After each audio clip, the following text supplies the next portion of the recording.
Alright, so a few days ago I made a video on the limits to this new order quirk, or the flaw of the new order quirk, like the biggest flaw of the quirk currently. And I think I chalked it up to it either has a physical limit to what it can do, like there's a power limit to the quirk, or there's some kind of imagination limit, where it's really upon the user to kind of imagine something greater or to just think outside of the box. And I kind of compared it to the Green Lantern mythos, where you have characters in the Green Lantern Corps that are very creative, very imaginative, and they can create constructs because of that imagination that normal Green Lanterns wouldn't be able to create. So I kind of put it in two categories. It's either she's limited by her imagination, or she's limited by some imaginary gap or imaginary cap in power for the quirk. And I think this chapter kind of confirmed what the limit was.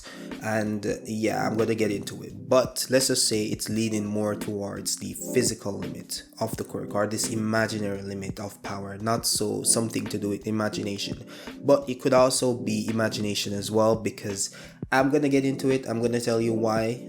So let's just go over the chapter first before I get into it. So My Academia chapter 333 picked up where we left off on the previous chapter, where Alpha One, or Shigaraki, grabbed her face and he was trying to extract the quirk.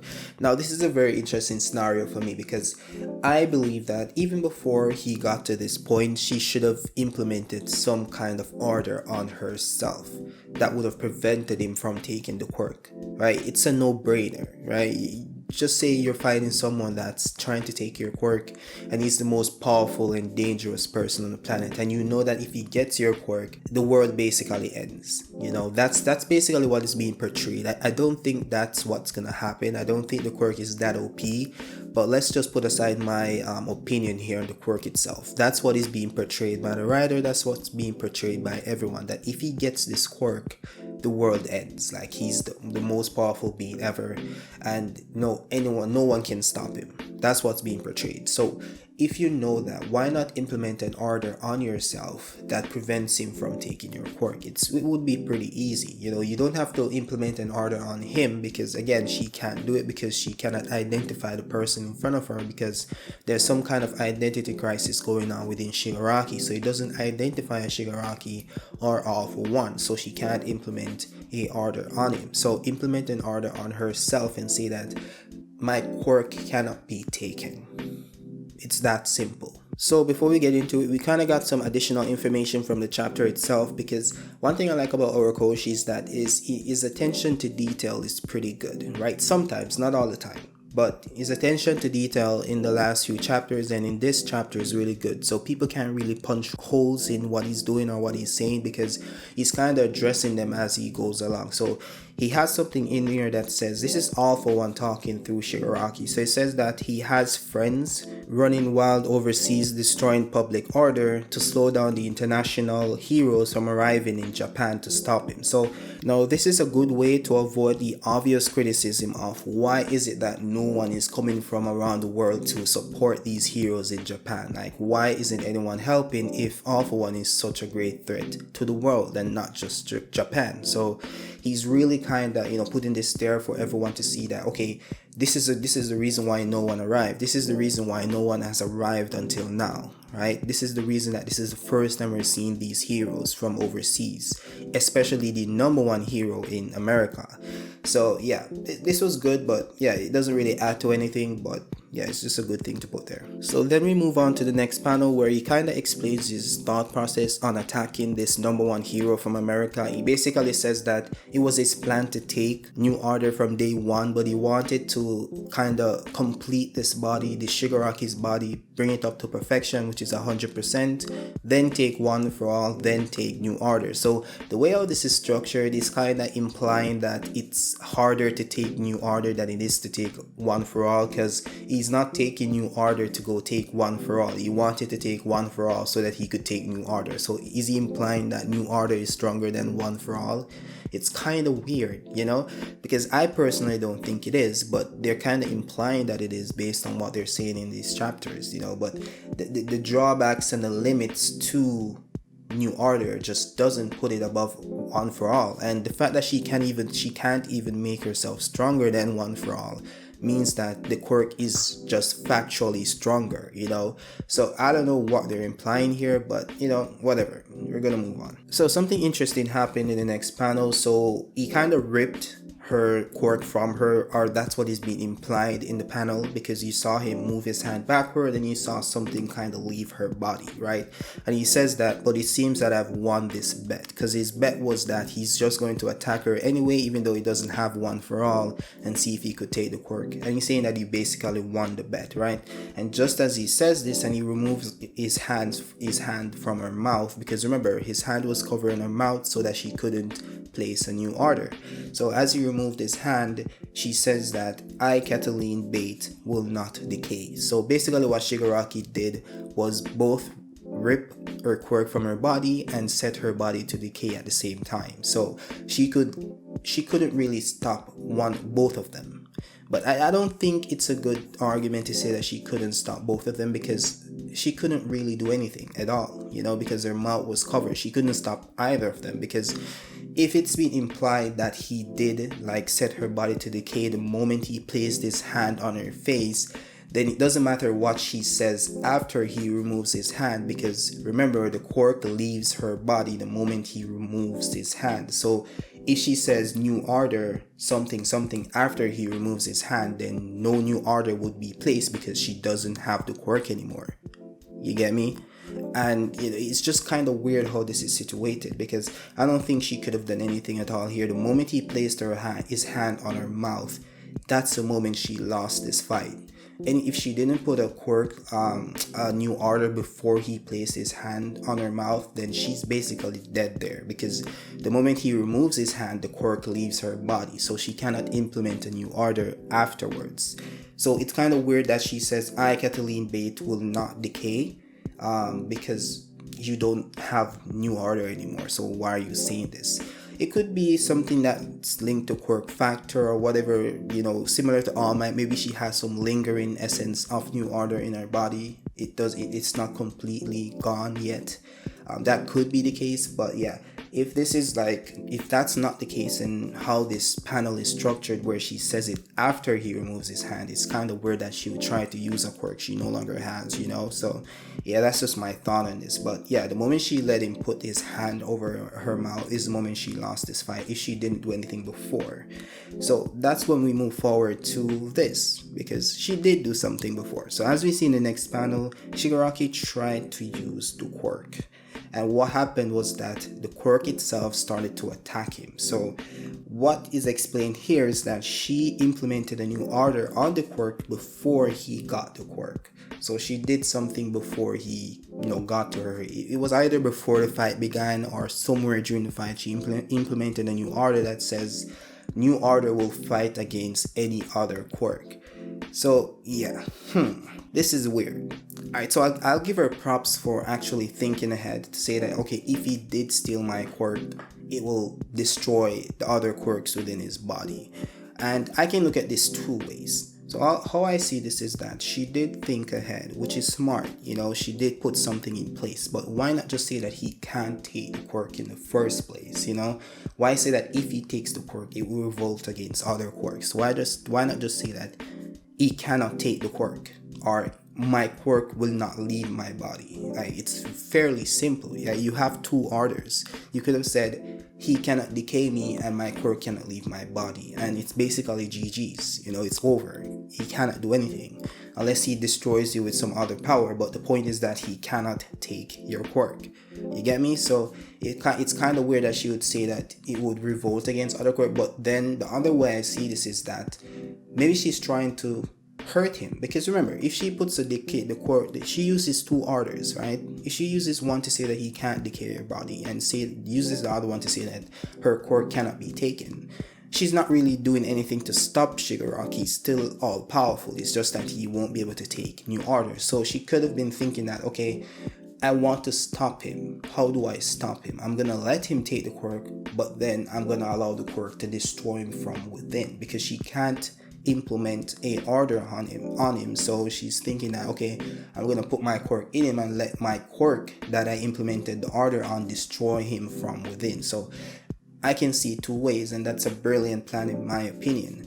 But I can see this going sideways, which it technically will, because we both know Shigaraki will not die here and he will still have multiple quirks. So how this ends is, I can see this going, well, multiple ways, but one way I could see this going is that Shigaraki can just say New Order. New Order will stop revolting against my quirks. Like, what? It's fairly simple. Like, all he needs to say is that he needs to just give New Order a new order. New Order, stop revolting against my other quirks. It's done. So you see the problem with the order she gave? It's a brilliant plan, you know, to put her quirk within him. If she had implemented 2 orders that saying, if someone takes New Order, they can't use it, and also it will revolt against quirks, the other quirks within the body. So it's specifically tailored to if Shigaraki takes the quirk, not anybody else. That would be brilliant. But the fact that he can use New Order means that he can implement an order that stops New Order from revolting against the other quirks. You get what I'm saying? So if he doesn't do that, then it's basically plot convenience, or he's just stupid. You get me? Because if you can implement a new order that will stop the quirk from revolting against other quirks, then you should. Why not do it? You know? So that's a problem with art. It's a brilliant plan outside of that, but yeah, it's just stupid to think that he wouldn't just say New Order, stop revolting. You get what I'm saying? But I'm kind of, blabbering here, but that's the point I was trying to make. It's kind of stupid to do that. It's not a good plan in that context, if you get what I'm saying. So yeah. And if she had the foresight to say that if he took the quirk, then this quirk is going to revolt against other quirks, why not say that if he takes the quirk, it will kill him? The quirk will kill him. Like something along the line, like New Order, if someone takes you, kill them. Or whatever, If someone takes you, don't work for them. Like you have 2 orders, and she basically didn't get to use the second one because she used it too late, in my opinion, based on how the quirk operates.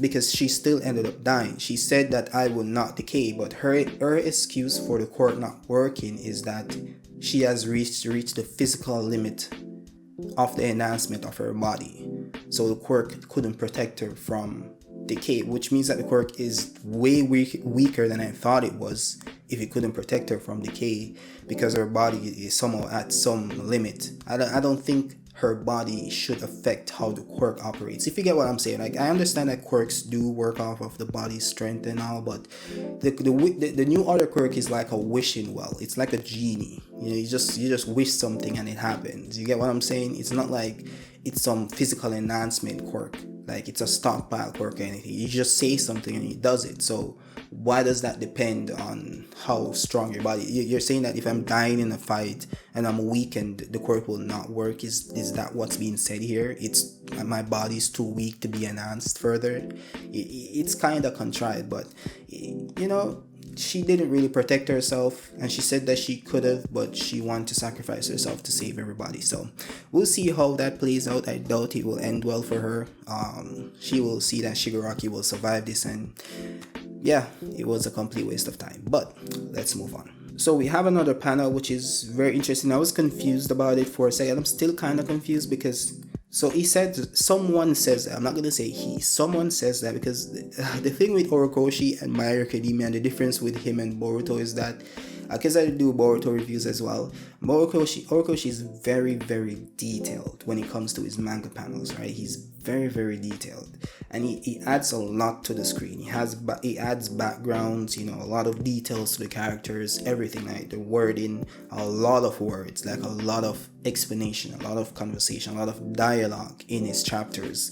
So he does a lot of work for a weekly manga as compared to like a Boruto monthly manga that the panels are so bland. They barely have backgrounds. They use a lot of speed lines to create backgrounds. It's just compared to someone that's working weekly, Kodashi or Ikimoto or whatever, they tend to do less work and they're doing monthly, if you get what I'm saying, which is kind of weird.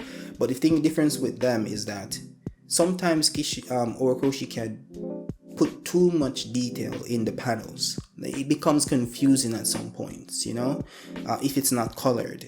So it props up to those guys that are coloring the panels, because sometimes I'm not able to understand them fully until they're colored because they're so mixed up. But sometimes he adds too many details, as opposed to Boruto that sometimes, majority of the times, they lack detail. So that's kind of the problem with both. But yeah, what I'm seeing here is that this is not really about the details themselves, but about who's saying these words. So the words are, quirks are either taken or given, but never destroyed. So it's kind of like that, the law of energy, like energy is never destroyed or something like that, it's transformed or something. So when he says that, it kind of reminded me of that law of energy or whatever it's called, but yeah, something similar.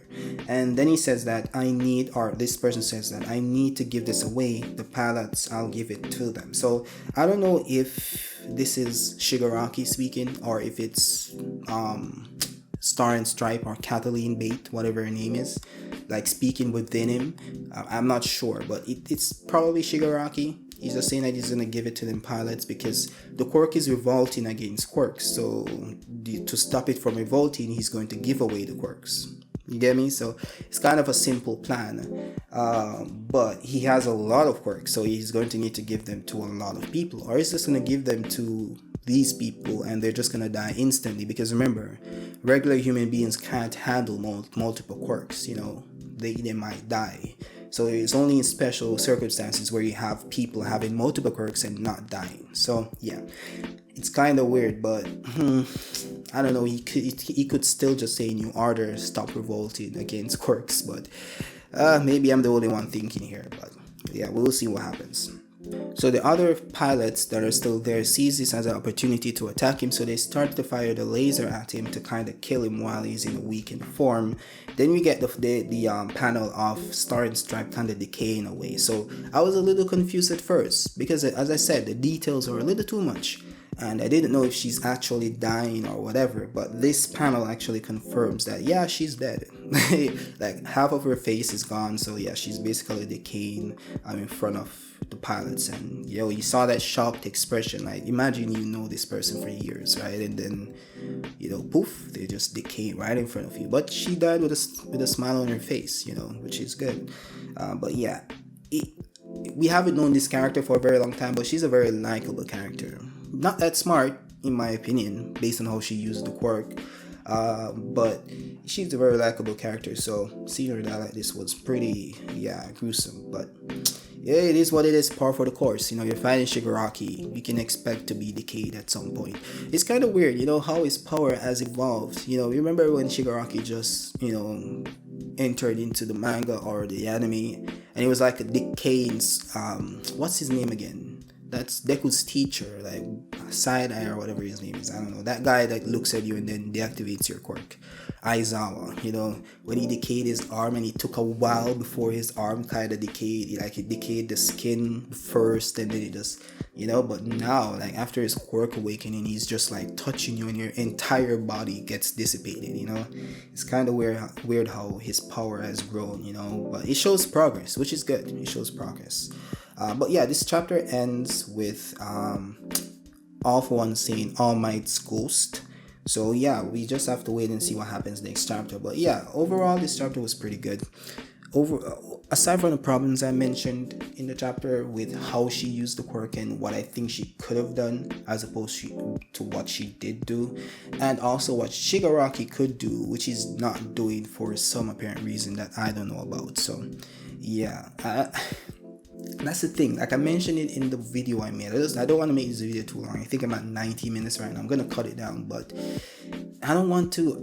It's kind of weird how, like, if we're looking at the chapter, like we're the audience, like we're consuming this media and we can see what's happening, and we're like, why didn't you do it this way? Why didn't you do it that way? Why did you, like we can say that, we can quarterback all we want and say things, but we don't know what really goes into kind of structuring this, and it's a lot of work for weekly manga, so he might miss something. So I'm not gonna eat Kishimoto alive. Kishimoto, not Kishimoto, I mean Horikoshi. I'm sorry, my dude. I'm not gonna eat him alive for overseeing, like not seeing certain things that we would see post chapter. I'm not gonna eat him alive, but I don't know, like when I'm watching the media, when it really comes to anime or a cartoon or a TV show or a movie, like I like consistency. I like to sit in a movie and the movie just plays out, and I'm not saying like, why didn't he do that? Why didn't he do this? Why didn't he do that? Why?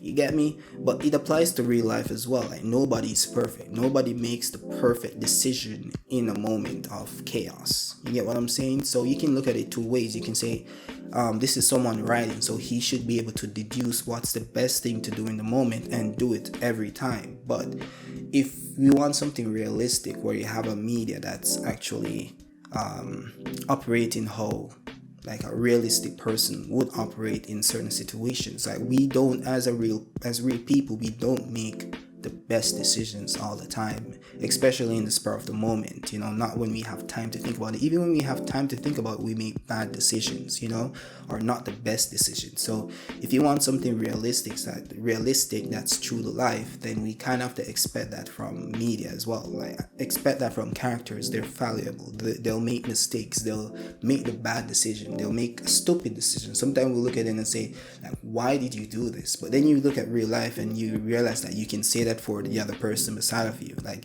why the fuck did you do this? Like, you see them do some stupid shit that it's stupid, and you're like, why did you do it? And they're like, I just didn't really think it through. So we need to sometimes apply that to fiction as well, because fiction kind of imitates real life to a certain extent. That's where all of this comes from. It's kind of this grandiose, like imagination, or what's this word again? I don't remember the word. It's like this word where you kind of blow things out of proportion. I don't remember the word at this time. My brain is kind of slow. I just woke up 7 a.m. in the morning to record this. But yeah, you guys get what I'm saying. That blow things out of proportion, like this is what fiction does, but it's kind of based on reality in a sense. And if we want that realism, we kind of have to get the good and the bad of it. That's just what I'm saying. But I digress. I'm kind of rambling here. This chapter was really good. I love it. I kind of fell off My Academia for a while because, again, it was kind of slow in some parts. But I like this. I like where it's going. Things are really ramping up. I hope we get to see what happens soon. Hopefully it doesn't go on break anytime soon. I doubt it will though, because I think people would have covered that by now. I might need to get into that to kind of get more information on how it operates and not just review the chapters, but talk about like when things go on break and so on. Just news of the anime itself, because I have the means of doing it now, as I told you guys earlier in my community post. So yeah, I'm gonna stop rambling. If you like the video, drop a like. If you have anything to say, drop a comment. And yeah, I'll see you guys next time. Peace.